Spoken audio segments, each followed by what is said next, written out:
नमस्कार किसान साथियों, स्वागत है आप सभी का एक बार फिर से मालवा की खेती यूट्यूब चैनल में। किसान साथियों, आप भी बाजार में जब मंडी में अपना लहसुन का फसल बेचने गए होंगे, तब आपने वहां देखा होगा अलग अलग प्रकार का लहसुन, क्वालिटी अलग अलग, किसी की साइज बड़ी, किसी की छोटी, किसी के कलर इतना बढ़िया, किसी के मेली मेली।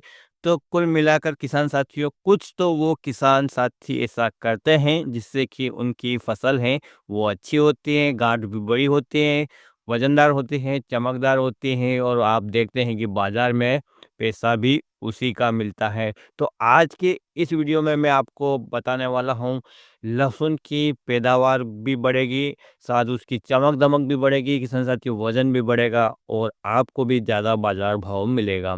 किसान साथियों, पूरी जानकारी के लिए वीडियो को आपको लास्ट तक देखना होगा और इन बातों को फॉलो करना होगा। केवल वीडियो देखने से ही आपकी जो फसल है वो डबल नहीं हो जाएगी या आपकी लहसुन का जो गांठ है वह डबल नहीं हो जाएगा, उसका पैसा आपको नहीं मिल जाएगा। आपको कुछ चीज़ों को ध्यान में रखना होगा, उनको अमल में लाना होगा और फिर आप देखेंगे किसान साथियों के रिजल्ट हैं वो आपको अलग देखने को मिलेंगे। तो सबसे पहले बात कर लेते हैं किसान साथियों की, कौन से ऐसे 4 से 5 सीक्रेट टिप्स हैं जो बड़े से बड़े प्रगतिशील किसान अपनाते हैं लेकिन वो किसी को बताते नहीं। आज मैं अपने मन की बात आप लोगों के साथ शेयर कर रहा हूँ, तो बिल्कुल ध्यान से सुनिएगा। सबसे पहले बात कर लेते हैं किसान साथियों, बीज। बीज एक ऐसी चीज़ है जो किसान साथियों नेक्स्ट जनरेशन पैदा करती है। कहते हैं ना कि जैसा बीज बोया है वैसा फल काटेगा। आपको हमेशा स्वस्थ बीज लेना है और रोग रहित बीज लेना है। किसान साथियों, कई ऐसी समस्याएं होती हैं जो बीजों में ही आ जाती है, जैसे नेमाटोड एक समस्या ये बीज में भी चलती है। इसी प्रकार से यदि आप रोग जनित बीज लेते हैं तो किसान साथियों वह रोग आपकी फसल में भी आ जाता है और जब फसल शुरुआत से ही रोगग्रस्त हो जाती है तो वो कभी भी अच्छी पैदावार नहीं दे सकती हैं। इसलिए आपको हमेशा रोग रहित बीज लेना है। अब जब बीज का चुनाव आपने कर लिया है किसान साथियों, तब आता है प्रोसेस उसकी कलिया करने का। किसान साथियों, आज हमारे पास बहुत से साधन हैं, जैसे कि हम मशीन से इसकी कलिया कर सकते हैं या पैरों से कुचलकर इसकी कलिया कर सकते हैं। लेकिन किसान साथियों, एक सबसे बड़ी सीक्रेट बात बताता हूँ कि यदि आप हाथों से कलिया करते हैं, जैसे कलिया आप ओटी लहसुन की करते हैं, वैसे ही अन्य वैरायटियों की कलिया करते हैं, तो इसके रिजल्ट भी आपको अलग देखने को मिलेंगे। एक तो जो लहसुन की कली है, उसमें ज़रा-सा भी डैमेज नहीं आएगा।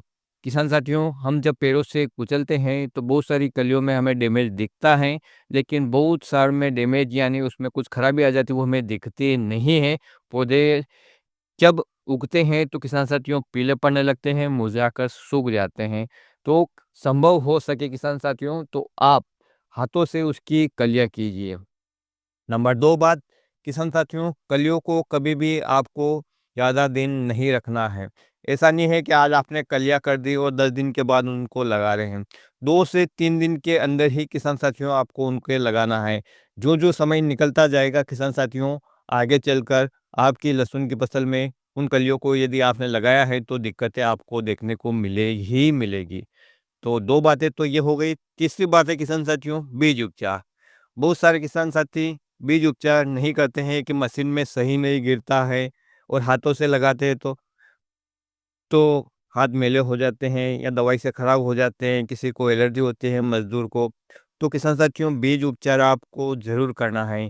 बीज उपचार का फ़ायदा इस प्रकार से है किसान साथियों कि जिस प्रकार से एक शिशु रहता है गर्भ में जब किसी माता के, तब उसका टीकाकरण कर दिया जाता है। तो यहाँ पर किसान साथियों हम बीज लगा रहे हैं तो उसका भी हमें टीकाकरण करना है, ताकि उसमें दिक्कतें ना आए, उसे कोई फंगस जनित रोग ना लगे, उसमें कीटों का अटैक ना हो, साथ ही वह बीज ऊर्जावान बना रहे। जब बीज ऊर्जावान होगा तभी पौधा ऊर्जावान होगा और जब पौधा ऊर्जावान होगा तो स्वस्थ रहेगा, प्रतिरोधक क्षमता अच्छी रहेगी, न्यूट्रिशन अच्छी तरह से ले पाएगा और पैदावार और चमकदार भी अच्छा बनेगा। तो किसान साथियों यहाँ पर बीज उपचार में अलग-अलग किसान साथी अलग-अलग प्रकार के कॉम्बिनेशन इस्तेमाल करते हैं। कुछ किसान साथी केवल फंगिसाइड से बीज उपचार करते हैं, कुछ किसान साथी केवल इंसेक्टिसाइड से बीज उपचार करते हैं और कुछ किसान साथी इन दोनों का जो कॉम्बिनेशन आता है उनसे भी बीज उपचार करते हैं। किसान साथियों हमेशा आपको कीटनाशक और फंगिसाइड से भी उपचार करना ही करना है। इसके साथ आपको और एक जादुई चीज़ लेनी है, वो लेनी है ह्यूमिक एसिड। किसान साथियों, जब ये आपके बीज के साथ खेत में जाएगा, जैसे ही इसकी जड़ें निकली, किसान साथियों तुरंत ही पौधे को ये मिलने लगेगा। जड़ों की बढ़वार अच्छी होगी, पौधा शुरुआत से ही मजबूत बनेगा, तो निश्चित रूप से किसान साथियों कि आगे चलकर भी वो मजबूत बना रहेगा और आपकी फसल है वो भी अच्छी होगी। 3 बातें ये मैंने किसान साथियों आपको बताई हैं। अगली बात की यदि मैं बात करूँ, तो वो है किसान साथियों वाटर मैनेजमेंट। बहुत सारे किसान साथी जो लहसुन की क्यारियाँ भर-भर के पिलाते हैं, कुछ किसान साथी स्प्रिंकलर से सिंचाई करते हैं, कुछ किसान साथी काफ़ी अंतराल में सिंचाई करते हैं। रिज़ल्ट भी सबको आपने देखा ही होगा। किसान साथियों, यूँ तो किसी भी फसल की अच्छी पैदावार का जो सबसे ज़्यादा श्रेय जाता है, वो जाता है मिट्टी की उपजाऊ क्षमता और उसमें जो ऑर्गेनिक मैटर है, उसकी वजह से। लेकिन किसान साथियों, बहुत सारी जो चीज़ें हमारे हाथ में हैं, सिंचाई करना, दवाई डालना, बीज डालना, इनको भी यदि हम गलती करते तो भी अच्छी भूमि में भी हमारी फसल की है वो पैदावार हम नहीं ले पाते हैं। तो मिट्टी को यहाँ पर हम छोड़ रहे हैं और बाकी जो बातें हैं उनको हम ध्यान रख रहे हैं। तो वाटर मैनेजमेंट किसान साथियों, मिट्टी में हमेशा नमी होनी चाहिए, ना कि वहाँ पानी।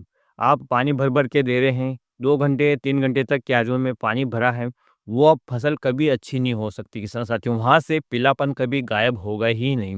लहसुन की फसल को पानी की नहीं, नमी की आवश्यकता है और नमी हम पानी देकर ही लेते हैं। लेकिन इसको इस प्रकार से दें किसान साथियों कि आपकी फसल की पूर्ति हो जाए और हवा का संचार मिट्टी में बना रहे। जब हवा का संचार मिट्टी में बना रहेगा, जड़ें ऑक्सीजन लेगी, तेज़ी से ग्रोथ करेगी, पौधा सही मात्रा में न्यूट्रिशन ले पाएगा, पौधा स्वस्थ, मजबूत कंद और चमकदार, वज़नदार फसल आपकी बनेगी। अगली बात करें किसान साथियों, तो यहाँ पर आता है फर्टिलाइज़र का, खाद।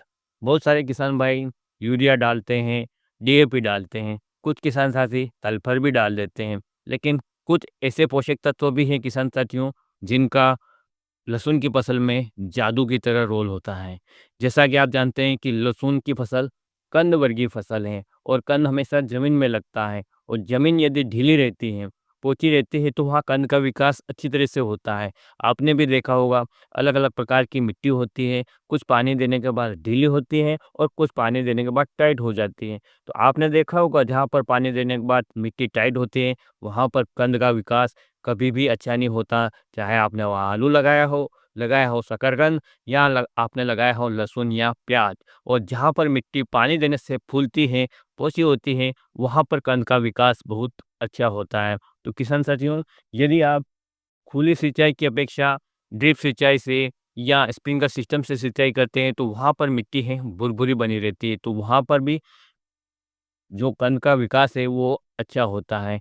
खाद की बात कर रहे थे किसान साथियों हम, तो यहाँ पर हम जानते हैं कि हम डीएपी देते हैं तो उसमें हमें नाइट्रोजन और फास्फोरस मिलता है और यूरिया देते हैं तो उसमें हमें केवल नाइट्रोजन मिलता है। कुछ किसान साथी अमोनियम सल्फेट का भी प्रयोग करते हैं जिसमें नाइट्रोजन और सल्फर मिल जाता है। लेकिन बहुत सारे किसान भाई जो पोटाश का प्रयोग नहीं करते हैं। कुछ एक किसान साथी हैं जो पोटाश का प्रयोग बेसल डोज़ में करते हैं। कुछ किसान साथी 2 बार प्रयोग करते हैं और कुछ किसान साथी 3 बार प्रयोग करते हैं। किसान साथी, पोटाश एक ऐसा फर्टिलाइज़र है जो मिट्टी को पोची या भुरभुरी बनाता तो बनाता ही है। साथ ही किसान साथियों, आपके जो लहसुन का जो कंद है उसको मोटा बनाता है, मजबूत बनाता है, उसका पर्दा है चमकदार बनाता है, गाँठ को वज़नदार बनाता है। तो आपको अपनी फसल में कम से कम 3 बार पोटाश का प्रयोग करना है। अब पोटाश किसान साथियों, चाहे आप ज़मीन से दें, चाहे आप स्प्रे से दें, लेकिन इनका समय अलग-अलग है। जैसे आप बेसल डोज़ में किसान साथियों म्यूरेट ऑफ पोटाश आता है, उसका प्रयोग करें। 60 दिन की अवस्था के आसपास आप उसका एक बार और प्रयोग कर लें, जिससे कि किसान साथियों मिट्टी थोड़ी भुरभुरी बन जाए और पौधा भी उस न्यूट्रिशन को ले पाए। लेकिन किसान साथियों, एक बात मैं आपको बताना चाहूँगा कि पहली बार जो हम पोटाश दे रहे हैं, वो पौधे को पोषक तत्व देने के लिए दे रहे हैं। दूसरी बार जो पोटाश दे रहे हैं, वो पौधे को कम मिलेगा, मिट्टी को भुरभुरा ज़्यादा बनाएगा, और तीसरी बार किसान साथियों हम पोटाश देंगे, वो ज़मीन में ना देकर हम स्प्रे करेंगे किसी भी लिक्विड या वाटर सोल्यूबल फर्टिलाइज़र के द्वारा। तो किसान साथियों, पहली बार में भी आप म्यूरेट ऑफ पोटाश दे सकते हैं, दूसरी बार में भी म्यूरेट ऑफ पोटाश दे सकते हैं, लेकिन तीसरी बार में आपको या तो वाटर सोल्यूबल फर्टिलाइज़र लेना है पोटाश के रूप में, या लेना है आपको लिक्विड पोटाश जो कि फर्टिलाइज़र के रूप में बाज़ार में मिलता है। इसके साथ आपको और एक चीज़ लेनी है, वो लेना है बोरान। किसान साथी, जो चमकदार और जो कंद फटने से बचाता है, जो कंद को मजबूत बनाता है। आपने देखा होगा बाज़ार में, किसान साथियों, मंडियों में कि कोई-कोई ढेरी में आप जब गाँठ को दबाते हैं तो वो काफ़ी मजबूत रहती है, टूटती नहीं है। और कहीं पर किसान साथियों आप थोड़ा-सा हाथ में लेते हैं, इतने समय में गाँठ है वो पिचक जाती हैं। तो यही है किसान साथियों बोरॉन की मजबूती। तो यहाँ पर आपको बोरॉन का भी प्रयोग करना है। अब बात कर लेते हैं किसान साथियों कि लिक्विड पोटाश या 0050 या अन्य वाटर सोल्यूबल फर्टिलाइज़र के द्वारा जब हम पोटाश की पूर्ति कर रहे हैं, तो वे किस अवस्था में करनी चाहिए? तो किसान साथियों, इसकी आप 2 बार प्रयोग कर सकते हैं। 2 बार आप, जैसे कि 60 दिन के ऊपर की फसल है आपकी और 90 दिन तक की फसल है, तो यहाँ पर आप 05234 का प्रयोग तो करते ही हैं, उसमें आपको पोटाश मिल जाता है। रही बात किसान साथियों, इसके साथ भी आप बोरॉन का स्प्रे कर सकते हैं। और जब आपकी फसल 90 दिन से ऊपर की हो जाती है, तब आप 0050 या लिक्विड पोटाश का प्रयोग कर सकते हैं और इसके साथ भी आप बोरॉन का प्रयोग कर सकते हैं। किसान साथियों, मात्रा हमेशा सही रखें और सही समय पर करें। सही मात्रा में पानी का भी प्रयोग करें। ऐसा नहीं है कि खाद आपने डबल डाल दिया, पानी उसमें आधा ही डाला, पत्तियाँ जल गई, पत्तियाँ कड़क पड़ गई और जो फ़ायदा होने वाला था, वो भी नुकसान हो जाएगा। पौधे में हरितमा कम हो जाएगी, क्लोरोफिल कम हो जाएगा, पौधा भोजन कम बना पाएगा और परिणाम स्वरूप आपके जो गाँठ है, वो छोटा रह जाएगा। आपने खर्चा तो कर दिया, लेकिन उसका फ़ायदा नहीं हुआ। फिर आप कहोगे कि गलत जानकारी दी गई है। ये काम है पोटाश और बोरान का। अगली बात करें किसान साथियों कि हम अपनी फसल की बढ़वार के लिए उसमें खाद डालते हैं, जैसा कि मैंने आपको बताया है, डीएपी डालते हैं, यूरिया डालते हैं। कई बार किसान साथियों किसी वातावरण की स्ट्रेस या जैविक अजैविक तनाव की वजह से हमारी फसल है वो सही बढ़वार नहीं लेती है, तो हम उसमें एक्स्ट्रा नाइट्रोजन का प्रयोग कर लेते हैं या कुछ ऐसे पोषक तत्वों का या कुछ ऐसे टॉनिक का प्रयोग कर लेते हैं जिससे कि पौधे की बढ़वार है वो तेज हो जाती है। जब पौधे की बढ़वार तेज होती है किसान साथियों, तो हमें फसल तो अच्छी लगती है, हम देखकर भी खुश होते हैं कि हमारी लहसुन की फसल घुटने तक आ रही है और फसल बहुत अच्छी चल रही है। लेकिन किसान साथियों, जब फसल की ताकत काफ़ी ज़्यादा पत्तियाँ निकालने में हो जाती हैं, तब वो फसल की जो गांठ है वो छोटी रह जाती है, उसकी एनर्जी है वो बेकार हो जाती है। पौधे की एक औसत हाइट के बाद यदि हाइट बढ़ती है तो किसान साथियों नुकसान गांठ की तरफ देखने को मिलता है, न कि ऊपर की साइड। तो जब किसान साथियों आपको ऐसा लग रहा है कि फसल जो है हाइट अधिक ले रही है, तब आपको उसमें पीजीआर का प्रयोग करना है। पीजीआर किसान साथियों कुछ ऐसे टेक्निकल होते हैं जो आपकी फसल के पौधों को कुछ समय के लिए रोक देते हैं। जब वो तने में और जो किसान साथियों पत्तियों में ऊर्जा खर्च हो रही थी, वो खर्च होने लगेगी आपकी गांठ की तरफ और नतीजा गांठ बड़ी होगी। तो किसान साथियों सही समय पे आप प्रयोग करें। यदि आपने उसे गलत समय पे भी प्रयोग कर लिया तो आपके पौधे का सही तरीके से विकास ही नहीं हो पाएगा, परिणाम स्वरूप फिर नुकसान। इसलिए फसल को समझना बहुत ज़रूरी है और उसी के हिसाब से उसमें आपको खाद, दवाई, पानी, न्यूट्रिशन का मैनेजमेंट करना ज़रूरी है।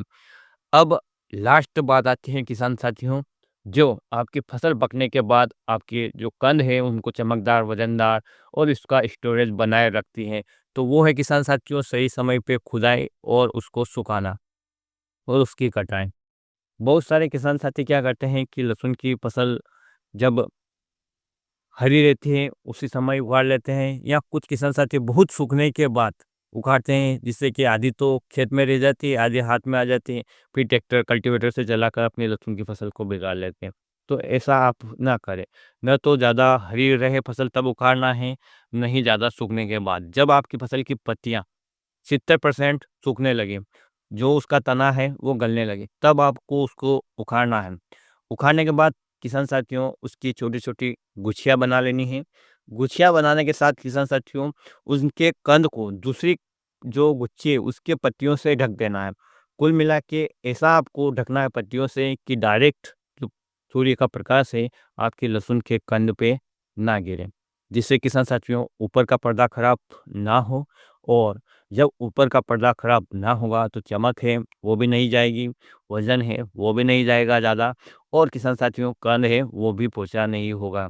धूप ने से तो किसान साथियों जब मार्च अप्रैल के आस-पास आपकी लहसुन निकलती है, कितनी तेज़ धूप गिरती है और उस समय यदि हम मनुष्य भी चाहे खेत में कुछ समय के लिए भी जाते हैं तो हमारा रंग भी सांवला हो जाता है। तो हमारी फसल के जो गुच्छियाँ हैं, एक ही जगह पड़ी है, उनमें कितना नुकसान हो रहा है, ये उस समय नहीं दिखता है। वो उस समय दिखता है किसान साथियों जब हमारे लहसुन स्टोरेज में खराब होने लगती हैं, जब उसके कंदे फटने लगते हैं, जब उसमें कलियाँ मरने लगती हैं, जब उसका कलर बिगड़ जाता है, उसकी चमक चली जाती है। तो ये कुछ बातें थी किसान साथियों जो मैंने अपने अनुभव से सीखी हैं। कुछ प्रगतिशील किसान से बातें करने से ऐसी बातें मुझे सीखने को मिली हैं और ये बात किसान साथियों मैं आपको बता रहा हूँ। निश्चित रूप से किसान साथियों आपको ये जानकारी अच्छी लगी होगी। वीडियो थोड़ा-सा बड़ा है, समझाने का तरीका किसान साथियों गलत हो सकता है, चाहे आपको अच्छा लगा हो, ना लगा हो, तो अपनी राय आप अवश्य दीजिएगा। क्या मैंने कोई गलत बात कही है या मेरी बातों में सच्चाई है? किसान साथियों खाद भी वही दे रहे हैं, पानी भी वही दे रहे हैं, दवाई भी वही दे रहे हैं, बीज भी वही ले रहे हैं, बुआई भी उसी तरीके से कर रहे हैं, लेकिन कुछ गलतियाँ हमसे ऐसी हो रही हैं जिसकी वजह से हम दूसरे किसान साथियों की तरह ना तो पैदावार ले पा रहे हैं और ना ही पैसा ले पा रहे हैं। तो हाँ, हमें कुछ सीखना चाहिए और उनको फॉलो करना चाहिए। केवल वीडियो देखने से किसान साथियों आपकी लहसुन की फसल अच्छी नहीं हो जाती है। इन बातों को ध्यान रखिए, इन बातों को अपने अमल में लाइए। निश्चित रूप से किसान साथियों जब आप ये तरीके अपनाएँगे तो आपकी फसल भी अच्छी होगी। इन्हीं शुभकामनाओं के साथ आज का वीडियो समाप्त करने की इजाज़त चाहूँगा किसान साथियों। फिर मिलेंगे एक नए वीडियो में इस नई जानकारी के साथ। तब तक आप ख्याल रखिएगा आप अपना, परिवार का, पशुधन का और अपनी फसलों का। वीडियो देखने के लिए आपका बहुत-बहुत धन्यवाद। जय हिंद, जय जवान, जय किसान।